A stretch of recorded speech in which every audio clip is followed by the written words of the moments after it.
ఇప్పుడు మా generation youth అంతా ఫ్లిప్కార్ట్, స్విగ్గీ, జొమాటో, బ్లింకిట్ ఇలా క్యాటరింగ్లు ఇలా మేము చేస్తూ ఉన్నాం.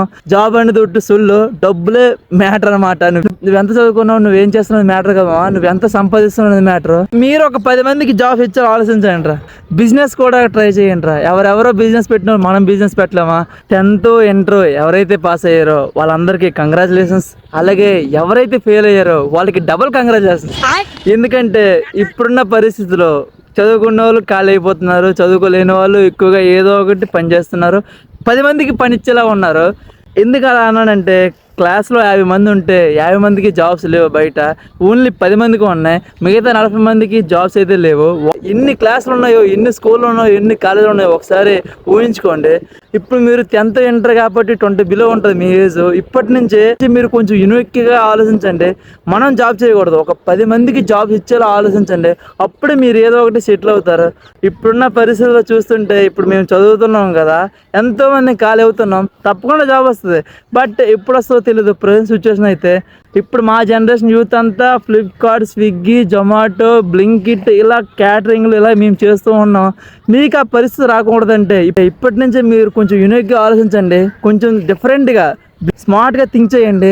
చదువుకున్న వాళ్ళు జాబ్ వస్తుంది, నేను కాదనట్లేదు, చదువుకున్న వాళ్ళకి తప్పకుండా జాబ్ వస్తుంది, కానీ చాలా టైం పడుతుంది. గవర్నమెంట్ జాబ్ ఇంకా చుక్క కనబడుతుంది మీకు. నాకు ఈ మధ్యన దిగాను, చుక్క కనబడుతున్నాయి. బట్ మీరు ఇంకా 5 years తర్వాత ఈ ఫీల్డ్కి వస్తారు, మీకు ఇంకా డబల్ చుక్కలు కనబడతాయి. తప్పకుండా జాబ్ వస్తుంది చదువుకుంటే, బట్ అందరికీ రావు. ఇది ఒక్కటి మాత్రం మైండ్లో పెట్టుకోండి.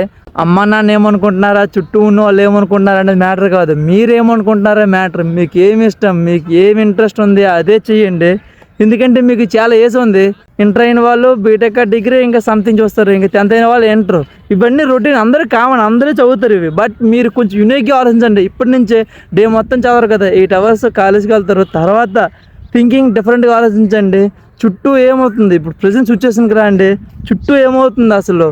ఇప్పుడు మనం ఏం చదివితే మనం సెటిల్ అవుతాం, ఎవరో ఒక్కటేరా డబ్బులేరా. ఏం చేసాను మ్యాటర్ కదా మామ, డబ్బులు రా. ఇప్పుడు నేను 25 years నేర్చుకున్నది ఏమంటే జాబ్ అనేది మ్యాటర్ కదా మామ, డబ్బులే మ్యాటర్ రా. నువ్వెంత చదువుకున్నావు, నువ్వేం చేస్తున్నావు మ్యాటర్ కదా మామ, నువ్వెంత సంపాదిస్తున్నావు మ్యాటర్. నాకు 25 ఏళ్ళు ఇప్పుడు తెలుసుకున్నాను. మీకు ఎందుకంటే ముందుకు చెప్తానంటే ప్రజెంట్ సిచ్యువేషన్ రియాలిటీ ఎలా ఉంది.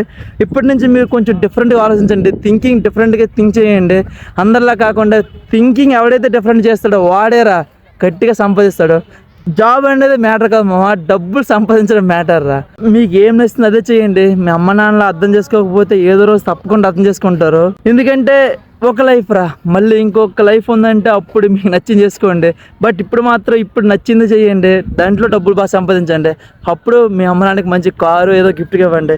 అంతేకాకుండా నలుగురు ఏమనుకుంటారని మీరు ఆగిపోతే మాత్రం మా అలాంటి సిచ్యువేషన్కి వస్తారో, అమ్మ నాన్న ఏమనుకున్నారు, చుట్టూ ఉన్న వాళ్ళు ఏమనుకుంటారు, మేము అలా అందరూ వెళ్ళేదారిలో వెళ్ళాం. బట్ ఏం యూజ్ లేకపోతుంది ప్రజెంట్ ఉన్న సిచ్యువేషన్గా అయితే. కొంచెం మీరు ఇంకా ఏజ్ ఉంది కాబట్టి డిఫరెంట్గా థింక్ చేయండి, డిఫరెంట్గా ఆలోచించండి. తొందరగా సెటిల్ అయిపోతారు, తొందరగా డబ్బు సంపాదిస్తారు. జాబ్ అనేది మ్యాటర్ కాదు, డబ్బులే మ్యాటర్. ఇది మాత్రం గుర్తుపెట్టుకోండి. జాబ్ అనేది ఒట్టు సొల్లు, డబ్బులే మ్యాటర్ అనమాట. నువ్వేం చేస్తావు మ్యాటర్ కాదు, నువ్వు ఎంత సంపాదిస్తున్నావు మ్యాటర్. ఏజ్ ఉంది కాబట్టి ఎంజాయ్ చేయండి, మంచి కోర్స్ చూసుకోండి, బాగా ఎంజాయ్ చేయండి, గట్టిగా ఎంజాయ్ చేయండి, ప్రతి క్షణాన్ని ఎంజాయ్ చేయండి. ముఖ్యంగా కాలేజ్ డేస్ అనేవి తిరిగి రావు. ఈ 5 years బాగా ఎంజాయ్ చేయండి. తర్వాత ఈ లోపే మీకు నెక్స్ట్ ఏంటనేది మ్యాటర్ అర్థమైపోవాలి. మీకు చెప్తున్నాను చూడండి, క్లాస్లో ఉన్న వాళ్ళందరికీ జాబ్స్ రావు. నేను చెప్తున్నానా, జాబ్స్ ఇవ్వలేము. ఎంతమందికి ఇస్తారా, మనకు ఎంతమందికి ఇస్తారు చెప్పండి, మీరే చెప్పండి. ఒక క్లాస్లో 50 మంది ఉంటే 50 మందికి ఇవ్వడం కష్టం, గుర్తుపెట్టుకోండి. 10 మందికే ఉన్నాయి బయట జాబ్స్. మీరు ఒక 10 మందికి జాబ్స్ ఇచ్చారు ఆలోచించండి రా, ఓకేనా.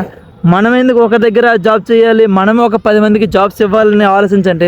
త్వరగా అంటే త్వరగా సెటిల్ అయిపోతారు. బిజినెస్ కూడా ట్రై చేయండి రా. ఎవరెవరో బిజినెస్ పెట్టిన మనం బిజినెస్ పెట్టలేమా?